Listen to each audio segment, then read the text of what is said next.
So guys welcome back to micro classes. हमारी CCSU MSU की B.Ed second year की classes चल रही हैं।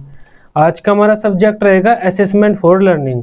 इस सब्जेक्ट का आज का हमारा टॉपिक रहेगा आंकड़ों का रेखीय निरूपण। अब जो आंकड़े हमने पढ़ा था पिछली क्लास में, हमने पढ़ लिया था आंकड़े किसे कहते हैं, आंकड़े क्या होते हैं, कितने प्रकार के आंकड़े होते हैं। इस क्लास में हम बात करते हैं हम आंकड़ों को विभिन्न रेखाओं में कैसे दर्शाते हैं, जिसे हम ग्राफ कह देते हैं। तो ग्राफ कितने प्रकार के होते हैं, ये लॉन्ग क्वेश्चन में आता है पेपर में कि आंकड़ों का रेखीय निरूपण विभिन्न रूपों में, कितने रूपों में आप किस तरह से करते हैं। इस तरह से आपके क्वेश्चन पेपर में लॉन्ग क्वेश्चन में आएगा। तब आवर्ती बंटनों के रेखाचित्र, ग्राफ्स ऑफ फ्रीक्वेंसी डिस्ट्रीब्यूशन, आंकड़ों का रेखीय निरूपण, ग्राफ के प्रकार, यह सब आपके पेपर में आता है। इन सब नामों से ये क्वेश्चन आता है। ध्यान रखना कि जो हमारे आवर्ती बंटन है, आवर्ती बंटन जो हमारे आंकड़े वगैरह होते हैं, उनका रेखाचित्र विभिन्न तरह से आप कैसे कैसे खींच सकते हैं, वो सब आपको बताना होता है। देखो, आंकड़ों को हम विभिन्न रेखाओं के द्वारा दर्शाते हैं इस तरह से। ये सब क्या है, एक तरह से हमारे लिए ग्राफ है। हम ग्राफ बनाते हैं। आंकड़े हम ऐसे भी दर्शा सकते हैं, ये भी एक ग्राफ होता है हमारा। इसके अलावा पाई ग्राफ होता है। आंकड़ों को हम ऐसे दर्शा सकते हैं, ये आंकड़े इस तरह के हैं, ये आंकड़े इस तरह के हैं, ये आंकड़े इस तरह से हैं। ये सब क्या हुआ, हमारा ग्राफ ही होता है। तो आंकड़ों को जब हम रेखाओं के द्वारा दर्शाते हैं उसे ग्राफ कहते हैं। अब ग्राफ हम ग्राफ पेपर पर बनाते हैं। ये हमारा ऐसा ग्राफ पेपर होता है। जब आप स्कूल में ग्राफ वगैरह बनाते होंगे तो ग्राफ पेपर का आपने प्रयोग किया होगा। ग्राफ पेपर पर क्या होता है, एक एक सेंटीमीटर दूर हमारी लाइनें खींची होती हैं। जैसे ये एक एक सेंटीमीटर दूर, तो एक एक सेंटीमीटर के हमारे ये बॉक्स बने हुए होते हैं। तो ये हमारा ग्राफ पेपर होता है और इसमें कुछ बारीक बारीक लाइनें भी होती हैं। अब इसके बारे में हल्का सा पढ़ लेते हैं। पहले देखते हैं क्या लिखा हुआ है। आंकड़ों के रेखीय निरूपण से आशय आंकड़ों को रेखाओं द्वारा दर्शाने से है।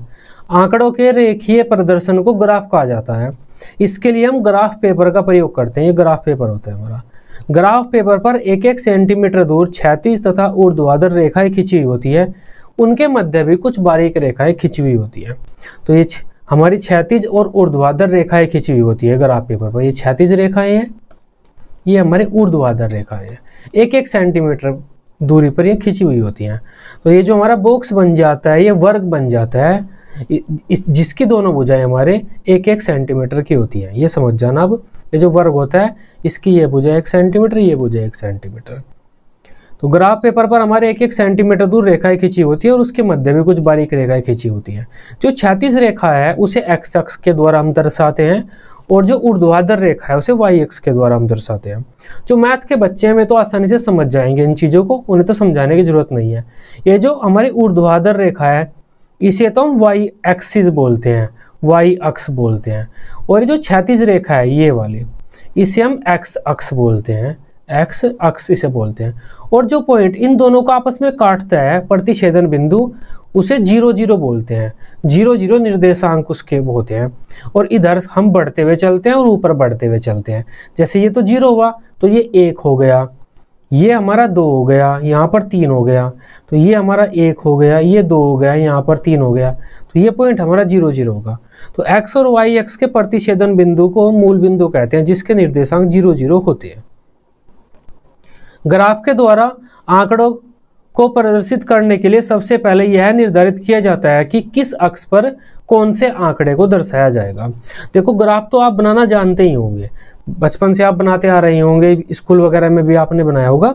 अगर आप ग्राफ के द्वारा किसी चीज़ को दर्शाना चाहते हैं, रिलेशन वगैरह को हम दर्शाते हैं ग्राफ के द्वारा, किन्हीं चीज़ों में रिलेशन जब होता है। अगर मैथ के बच्चे हैं, x² + 2y = 3 है, यहाँ पर आप हम इस तरह से कोई ग्राफ बना देंगे, कर्व बना देंगे, तो ये क्या है, एक्स और वाई में रिलेशन ही तो है। तो ग्राफ के द्वारा हम ज़्यादातर रिलेशन दर्शाते हैं। तो ग्राफ के द्वारा हम किसी भी चीज़ को दर्शाना चाहते हैं जब ग्राफ पेपर पर, तो हम डिसाइड करते हैं कि जो एक्स अक्ष है और वाई अक्ष है, किस अक्ष पर हम क्या चीज़ दर्शाएंगे, वो हमारी मर्जी होती है किस अक्ष पर हम क्या लें। तो मान लेते हैं हमारे ये ग्राफ है, ऐसे हमने ग्राफ ले लिया।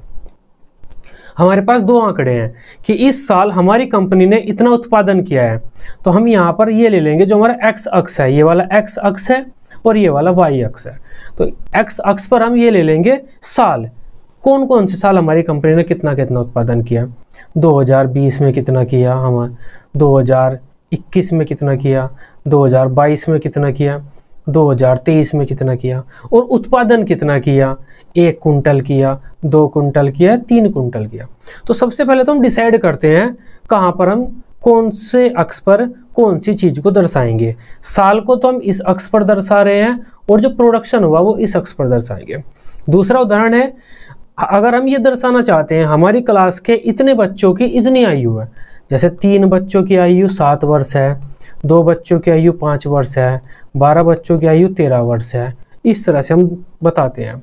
तो इन दोनों को हमें ग्राफ के द्वारा दर्शाना है। तो हमें पहले डिसाइड करना पड़ेगा ये क्या बच्चे हैं, ये आयु, 3 बच्चों की आयु 7 वर्ष है, तो ये बच्चे हैं हमारे पास, कितने बच्चे हैं, ये आयु है। तो आयु को किस अक्ष पर लेंगे और बच्चों को किस अक्ष पर दर्शाएंगे, वो पहले हमें डिसाइड करना होता है, और उसके बाद उनके रिलेशन को मार्क किया जाता है। जैसे 2020 में हमारा 2 कुंटल प्रोडक्शन हुआ था, 21 में हमारा 1 कुंटल हुआ है, 22 में हमारा 4 कुंटल प्रोडक्शन हुआ है, और 23 में हमारा 1.5 कुंटल प्रोडक्शन हुआ है। फिर उनके पॉइंट को दर्शाते हैं और उन्हें मिलाकर आपस में इस तरह से कोई ग्राफ बना लेते हैं। चाहे तो ऐसे बना सकते हैं हम ग्राफ, या ऐसे नीचे लाइन खींच सकते हैं, अलग अलग तरह के ग्राफ होते हैं, हम आगे पढ़ेंगे। तो इस तरह से हम ग्राफ बनाते हैं, विभिन्न आंकड़ों को हम ग्राफ के द्वारा दर्शाते हैं। इससे आंकड़ों को समझना आसान हो जाता है। अब जब भी हमें अपनी कंपनी का प्रोडक्शन देखना है, हम यहाँ से देख लेंगे कि हमारा प्रोडक्शन नीचे जा रहा है या ऊपर जा रहा है। उस ग्राफ को देखकर हम आसानी से समझ सकते हैं कि किस साल हमारा प्रोडक्शन बढ़ा, किस साल हमारा प्रोडक्शन नीचे गया। तो इस तरह से ग्राफ क्या करता है, आंकड़ों को समझना आसान कर देता है। और ग्राफ बनाने के लिए हम क्या करते हैं, एक्सिस निर्धारित करते हैं। ये हमारा एक्स अक्ष है, ये वाई अक्ष है। तो एक्स अक्ष पर हम किस चीज़ को दर्शाएंगे, साल को दर्शाएंगे, बच्चों को दर्शाएंगे, उनकी आयु को दर्शाएंगे, प्रोडक्शन को दर्शाएंगे, वो हम निर्धारित करते हैं। और वाई अक्ष पर हम किस चीज़ को दर्शाएंगे, साल को, बच्चों को, प्रोडक्शन को, किस चीज़ को हम दर्शाएंगे। तो हम ये निर्धारित करते हैं पहले, और उसके बाद रिलेशन देखते हैं कि किस साल कितना प्रोडक्शन था, और वहीं पर मार्क कर देते हैं। ग्राफ के द्वारा आंकड़ों को प्रदर्शित करने के लिए सबसे पहले यह निर्धारित किया जाता है कि हम किस अक्ष पर कौन से आंकड़े को दर्शाएंगे। बता चुका हूं मैं आपको, अलग अलग अक्ष हैं, अलग अलग आंकड़े हमारे होते हैं। उसके बाद दोनों अक्षों की इकाइयों को निर्धारित किया जाता है। उसके बाद आंकड़ों के आधार पर ग्राफ पर विभिन्न वक्रों को बनाया जाता है। वक्र मतलब ये कर्व वगैरह, ये हम जो ग्राफ ऐसे बना देते हैं ग्राफ पर, ये वक्र होते हैं, कर्व। इन आंकड़ों संबंधी जानकारी हम प्रदान करते हैं। आंकड़ों को विभिन्न प्रकार के ग्राफों के द्वारा दर्शाया जाता है। तो हम क्या करते हैं, एक्सिस वगैरह अपना निर्धारित करने के बाद ग्राफ पर बहुत सारे इस तरह वक्र बनाते हैं। ये वक्र हमारे आंकड़ों को दर्शाते हैं। और जो ये ग्राफ होते हैं विभिन्न प्रकार के होते हैं। अब कौन कौन से प्रकार के होते हैं वो एक एक करके हम पढ़ लेते हैं। सबसे पहले हमारा रेखा आवर्ती चित्र। अब इसमें हम क्या करते हैं, सीधी लाइनों के द्वारा अपनी जानकारी को दर्शा देते हैं। जैसे ये हमारा ग्राफ है, हमने ये ग्राफ ले लिया, ये पॉइंट क्या हुआ, 0 0 हुआ, क्योंकि ये ज़्यादातर 0 0 रहता है, हमेशा हम यहाँ से 0 से शुरुआत करते हैं। अब देखो 0 0 ये पॉइंट रहा। हम क्या दर्शा रहे हैं, हमारे कितने बच्चे हैं और उनकी कितनी आयु है। तो हम कह देते हैं हमारे ये बच्चे हैं, 1 बच्चा, 2 बच्चा, 3 बच्चे, 4 बच्चे, 5 बच्चे। तो ये टोटल हमारे इतने बच्चे हैं कि एक बच्चे की हमारी आयु इतनी है, 2 बच्चों की आयु इतनी है। आयु ये है हमारी कितनी हो जाएगी, चलो 5 वर्ष मान लेते हैं, 10 वर्ष मान लेते हैं, 15 वर्ष मान लेते हैं, 20 वर्ष मान लेते हैं, 25 वर्ष मान लेते हैं। ये सब हम अपने अनुसार ले सकते हैं। अगर हम इन्हें 1 2 3 4 5 लेंगे तो हमारा ग्राफ ज़्यादा ऊपर चला जाएगा। अगर हम इन्हें छोटा ले लेंगे तो ग्राफ नीचे रह जाएगा। इतना ही फर्क पड़ता, ज़्यादा नहीं पड़ता। तो एक बच्चा तो हमारा 5 आयु वर्ष का है, तो हम क्या करेंगे, एक सीधी रेखा 5 से 1 तक खींच देंगे। 2 बच्चे हमारी क्लास में हैं, उन दो बच्चों की आयु हमारे 20 वर्ष है, 20 वर्ष ये रहा तो यहाँ पर आएगा, तो यहाँ से हम एक सीधी रेखा खींच देंगे। 3 बच्चों की आयु हमारी 5 वर्ष है, तो 5 वर्ष यहाँ पर है, तो यहाँ से सीधी रेखा खींच देंगे। तो ये जो रेखावर्ती चित्र है, फ्रीक्वेंसी लाइन डायग्राम, इसमें हम क्या करते हैं, इस तरह से लाइनों को खींचते हैं और उनके द्वारा अपने ग्राफ को दर्शाते हैं। अगर हमें पता करना होगा कि कितने, मान लेते हमारे पास जो 3 बच्चे हैं, उन 3 बच्चों की आयु कितनी है, हम देख लेंगे 5 वर्ष है 3 बच्चों की आयु। ये उदाहरण यहाँ पर दिया हुआ है, ये किलो है, विद्यार्थियों की संख्या है, मतलब ये हमारे छात्र हैं और ये उनका भार है। हमने क्या लिया है, यहाँ पर हमने भार लिया है और यहाँ पर हमने छात्र लिए हैं अपने। दोनों अक्षों को हमने इस तरह से बांट दिया। यहाँ पर लिखा हुआ है, देखो हम लिखते हैं कि हमने किस अक्ष पर क्या लिया है। ये लिखा हुआ है भार, मतलब इस अक्ष पर तो हमने भार लिया हुआ है। कौन सा अक्ष है? ये एक्स अक्ष है। और ये जो वाई अक्ष है, ये वाई अक्ष है, वाई अक्ष। वाई अक्ष पर हमने क्या लिया हुआ है? विद्यार्थियों की संख्या, छात्र लिए हुए हैं। अब हमारे पास जो 45 किलो के कितने बच्चे हैं? 5 बच्चे हैं, तो ये पॉइंट है, हम सीधी लाइन खींच देंगे। 46 किलो के कितने बच्चे हैं? 7 बच्चे हैं, देखो ये 10 से थोड़ा नीचे है। 47 किलो के कितने बच्चे हैं? 10 बच्चे हैं। और जो 49 किलो के कितने बच्चे हैं? लगभग 27-28 बच्चे हैं। तो ये हमने यहाँ पर सीधी लाइन खींच दी। तो हम सीधी लाइन के द्वारा इस ग्राफ पे जानकारी दर्शाते हैं। अगर हमें जानना है कि 52 किलो के कितने बच्चे हैं हमारे पास, हम जानना चाहते हैं इस ग्राफ को देखकर, तो हम ऐसे देखेंगे। तो 52 किलो के हमारे पास लगभग 7 बच्चे हैं, 7 या 8 के समथिंग होंगे, 7 हो गए हैं। तो इस तरह से हमें जानकारी मिल जाती है। नेक्स्ट है हमारा आवर्ती बहुभुज फ्रीक्वेंसी पॉलीगॉन डायग्राम। तो आवर्ती बहुभुज चित्र, इसमें हम क्या करते हैं? वो सीधी लाइन नहीं खींचते, बस डॉट डॉट बनाते हैं। जैसे हमारा ये रिलेशन आया था कि हमारे पास इतने बच्चे हैं और उनका इतना वजन है, इस तरह से हमने ये डायग्राम बना लिया। ये एक्स अक्ष, ये वाला एक्स अक्ष है, ये वाला वाई अक्ष है। यहाँ पर तो हमने लाइन खींची रिलेशन दिखाने के लिए। अब हम लाइन नहीं खींचेंगे, हम बस पॉइंट बना देंगे कि 45 किलो के 5 बच्चे हैं तो एक पॉइंट बना दिया, 46 किलो के 8 बच्चे हैं तो एक पॉइंट बना दिया, 47 किलो के 8 ये बच्चे हैं, 10 बच्चे हैं, एक पॉइंट बना दिया, 49 किलो के हमारे पास 27 बच्चे हैं तो ये पॉइंट बना दिया। अब हम ये जो सीधी लाइन नीचे खींची थी हमने, वो लाइन नहीं खींचेंगे, हम एक लाइन ऐसे खींच देंगे। यहाँ पर हर पॉइंट को ऐसे मिला देंगे, इन्हें हर पॉइंट को ऐसे मिला देंगे, ऐसे ऐसे ऐसे पॉइंट मिला देंगे। तो यह भी तो ग्राफ बन गया। इससे भी जानकारी तो हमें जो मिलनी है मिल जाएगी। तो इस ग्राफ को हम बोलेंगे आवर्ती बहुभुज। देखो हमने यहाँ पर यही किया हुआ है, एक पॉइंट ये रहा, एक पॉइंट ये रहा, एक पॉइंट फिर ये रहा, एक पॉइंट ये रहा, एक पॉइंट ये रहा, एक पॉइंट ये रहा, एक पॉइंट ये भी, एक पॉइंट ये है। हमने यहाँ से वो जो लाइन हम ऐसे नीचे खींचते हैं ना, वो लाइन हमने नीचे नहीं खींची। हमने क्या किया है, वे जो पॉइंट थे उन पॉइंट्स को ऐसे मिला दिया। इससे क्या हुआ, एक बहुभुज बन गया जिसमें बहुत सारी भुजाएं होती हैं। ऐसे देखो इसमें 1 2 3 4 कितनी सारी भुजाएं हैं, इस वजह से हम इसे आवर्ती बहुभुज बोलते हैं। तो ये भी एक ग्राफ बनाने का तरीका है। तो ये उदाहरण दिया हुआ है, इसी तरह से इस उदाहरण पर ये ग्राफ बनाया हुआ है। अब नेक्स्ट है हमारा वक्र आवर्ती चित्र। जो हमने पिछले वाला ग्राफ बनाया है उसमें हमने क्या किया था, जो विभिन्न बिंदु थे ये, इन बिंदुओं को ऐसे इस तरह से जोड़ा था विभिन्न भुजाओं में। लेकिन अगर हम इन बिंदुओं को कर्व में जोड़े, कॉर्नर न दे बीच में, गोलाई में जोड़े, इन बिंदुओं को कर्व में गोलाई में जोड़े, उससे जो हमारा ग्राफ बनेगा वो होगा हमारा आवर्ती वक्र चित्र, आवर्ती वक्र ग्राफ। जैसे ये बिंदु हैं, हम इसे ऐसे जोड़ेंगे, इस तरह से जोड़ेंगे इसे, एक उसमें नहीं जोड़ेंगे, हम सीधी रेखा में कॉर्नर नहीं बनाएंगे, ऐसे गोलाई में जोड़ते हुए चलेंगे। इससे हमारा एक आवर्ती बहुभुज ग्राफ बन जाएगा जैसे ये है। और यहाँ पर हम पॉइंट दे देंगे, ये बी पॉइंट है, ये सी पॉइंट है, ये डी है, ये ई है, ये एफ है, ये एच आई। तो इससे भी हमें पता तो चल जाएगा। जैसे ये बी है, ये 15 और 3 को दर्शा रहा है, 3 या 3.25 को। ये जो हमारा एफ है ये हमारा 35 और 8 को दर्शा रहा है। तो यहाँ पर देखो वही बात है, पिछले वाले ग्राफ में हमने क्या किया था, आवर्ती बहुभुज में, इसमें हमने क्या किया था, इन पॉइंट्स को ऐसे मिलाया था सीधी रेखा में। लेकिन यहाँ पर हम क्या कर रहे हैं, सीधी रेखा में नहीं मिला रहे, बस उन्हें ऐसे कर्व में मिला रहे हैं, ऐसे कर्व में मिलाते हुए चल रहे हैं। इससे जो ये ग्राफ बनेगा, इस ग्राफ को हम कहेंगे वक्र आवर्ती चित्र। इतना ही अंतर है इनमें, एक तरह का ये ग्राफ भी हो जाता है। अब दंड आरेख की बात कर लेते हैं, ये सबसे ज्यादा आप बनाते हैं दंड आरेख, जिसे हम हिस्टोग्राम बोल देते हैं, आयत आवर्ती चित्र, क्योंकि इसमें विभिन्न आयत होते हैं तो इसे आयत आवर्ती चित्र बोलते हैं। इसमें हम क्या करते हैं, आयत बना देते हैं इस तरह से, ये पहला आयत, ये दूसरा आयत, तीसरा आयत, चौथा आयत। इसके द्वारा भी हम विभिन्न रिलेशंस को दर्शाते हैं। मान लेते हैं हमारी सन 2001 से लेकर सन 2002 के बीच में कंपनी ने कितना प्रोडक्शन किया। ये जो वर्गीकृत आंकड़े हैं, अगर हम वर्गीकृत आंकड़ों में कुछ दिखा रहे हैं, जैसे हमने वर्गीकृत और अवर्गीकृत आंकड़े पिछली क्लास में पढ़े थे, तो इस तरह से जब हम एक टाइम पीरियड के बीच में दर्शाना चाहते हैं कि कितना हमारा प्रोडक्शन रहा या कितनी चीज़ें हमारे पास हैं, उसे लेकर जो हमारा ग्राफ बनेगा वो हमारा आवर्ती ये आयत आवर्ती चित्र ग्राफ होता है, जिसे दंड आरेख आम भाषा में हम बोल देते हैं।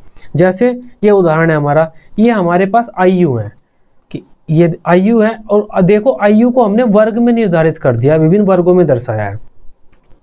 ये हमारा वर्गीकृत आंकड़े हैं। हमने अब पिछली क्लास में पढ़ा था कि वर्गीकृत और अवर्गीकृत आंकड़े क्या होते हैं। ये वर्गीकृत आंकड़े हैं। तो वर्गीकृत आंकड़ों को हम दंड आरेख के द्वारा दर्शाते हैं। वर्गीकृत आंकड़ों में हम विभिन्न आंकड़ों का वर्ग बना देते हैं। जैसे 20 से 30 का हमने एक वर्ग बना दिया, 30 से 40 का एक वर्ग बना दिया, 40 से 50 का एक वर्ग बना दिया, 50 से 60 का एक वर्ग बना दिया। ये क्या हुए? ये वर्गीकृत आंकड़े हुए। अब हमारे पास क्या है, जैसे कि 20 से 30 आयु के हमारे पास 2 छात्र हैं, 30 से 40 के 4 छात्र हैं, 40 से 50 के 4 छात्र हैं। इसे हमें ग्राफ के द्वारा दर्शाना है। तो हम कैसे दर्शाएंगे? दंड आरेख के द्वारा इसे दर्शा सकते हैं। ये हमारा 0 पॉइंट हो गया। अब ये हमारा 20 हुआ, ये 30 हुआ। तो 20 से 30 हमारे कितने बच्चे हैं? 2 हैं। तो हम यहाँ पर ऐसे एक आयत बना देंगे और इसे हाईलाइट कर देंगे। तो 20 से 30 के बच्चे हमारे पास वजन के 20 से 30 आयु के हमारे पास कितने बच्चे? 2 हैं। तो 30 से 40 के आयु जो है उनके बीच के हमारे पास कितने बच्चे हैं? 4 बच्चे हैं। ठीक इसी प्रकार 50 से 60 जो आयु वर्ग है उसके हमारे पास कितने बच्चे हैं? कितने ऐसे बच्चे हैं हमारे पास जिनकी आयु 50 से 60 वर्ष के मध्य है? तो हमारे पास 5 बच्चे हैं। तो इस तरह से ये ग्राफ बन जाता है हमारा एक, इसे हम दंड आरेख कहते हैं। इस तरह से हम ग्राफ बना देते हैं और इस ग्राफ को देखकर हम आंकड़ों के बारे में जानकारी प्राप्त कर सकते हैं। 5वां हमारा लास्ट ग्राफ है पाई आरेख। आपने बनाया होगा पाई आरेख भी। ये टोटल, अगर हमारे पास कोई टोटल चीज़ है उसमें से विभिन्न भागों को दर्शाना चाहते हैं तब हम पाई आरेख का यूज करते हैं। जैसे हमारे 100 नंबर आए टोटल, तो 100 नंबर को हम ऐसे गोलाई में विभाजित कर लेंगे। अब 100 नंबर कैसे मिले? 50 नंबर तो हमें मिले मैथ में, तो एक ये हमारा 50 वाला हिस्सा हम अलग कर देंगे, इस पर मैथ लिख देंगे मैथ से। और उसमें से 30 नंबर हमारे मिले इसमें इंग्लिश में मिले, और 30 नंबर हमारे उसमें मिले गणित में मिले। गणित में कह रहा हूँ, मैथ तो हो गया। 30 नंबर हमारे आर्ट्स में मिले, 30 नंबर हमारे साइंस में मिले, और 10 नंबर हमारे खेल में मिले। इस तरह से पूरे 100 नंबर हो गए। तो वो इस तरह के आंकड़ों को जब हम दर्शाते हैं उसके लिए हम पाई आरेख का यूज करते हैं। जैसे जो किसी स्कूल है हमारे पास, उस स्कूल में जो सालाना खर्च हो रहा है वो कितने कितने हिस्सों में कितना हो रहा है, अगर हमें वो दर्शाना है। हमारा सालाना खर्च इतना हो रहा है, अब वो ये जो सालाना खर्च हमारा इतना हो रहा है कहाँ कहाँ पर हो रहा है, उस चीज़ को हम दर्शाना चाहते हैं। अगर मतलब किसी कोई हमारे पास एक पूरा भाग है, उस पूरे हिस्से को उसके विभिन्न भागों में दर्शाना चाहते हैं, उसके लिए हम पाई आरेख का यूज करते हैं। जैसे हमारे पास साल का कुछ खर्च होता है, चाहे कितना ही खर्चा होता हो स्कूल में, तो साल में हमारे स्कूल में जितना भी खर्चा होता है वो किन किन क्षेत्रों में होता है। तो हम क्या कर रहे हैं, अपने पूरे खर्चे को उसके भागों में तोड़ रहे हैं। किसी चीज़ को जब उसके भागों में तोड़ते हैं उसके लिए हम पाई आरेख का यूज करते हैं। साल में हमारे स्कूल में जितना भी खर्चा होता है तो 40% तो हमारा खर्चा टीचर्स की सैलरी देने में चला जाता है। तो ये देखो 40% ही है। ये टोटल कितना है हमारा? 50%, आधा। ये पूरा 100 मानते हैं, और ये जो लाइन है ये उतनी ही लेते हैं हम। अगर ये 40% है तो हमने 40% ही लेंगे। अगर ये 30% हो जाएगा ना, तब ये हिस्सा हमारा इतना हो जाएगा। ये जो हिस्सा है ये इतना, ये दर्शाता है पूरा जितना हमारे खर्चा होता है या जितना प्रतिशत हमारा ये होता है उतना ही ये भाग होता है। इसके अलावा शिक्षण उपकरण, टीचिंग के लिए सहायक सामग्री खरीदने में हमारा 10% हिस्सा पैसा खर्च हो रहा है। तो ये देखो 10% में हमने 10% ही हाईलाइट किया है, ऐसा नहीं है ज़्यादा कर दिया है। खेल के सामान खरीदने में 20% जा रहा है, तो हमने 20% हिस्सा हाईलाइट किया है। प्रयोगशाला के उपकरण खरीदने में हमारा 20% हिस्सा जा रहा है, तो हमने 20% हिस्सा खर्च किया है। और 10% हमारा अन्य खर्चे हैं, तो ये 10% हिस्सा है। अगर अन्य खर्चे हमारा 20% हो जाता है तो ये हमारा थोड़ा बड़ा हो जाएगा। वही है, जितना हमारा वैल्यू है उतना ही एरिया ये घेरेगा। ये सब यहाँ पर लिखा हुआ है। विभिन्न आंकड़ों को वृत्त आरेख के द्वारा भी दर्शाया जाता है। इसके द्वारा किसी कार्य के विभिन्न हिस्सों को दर्शाया जाता है।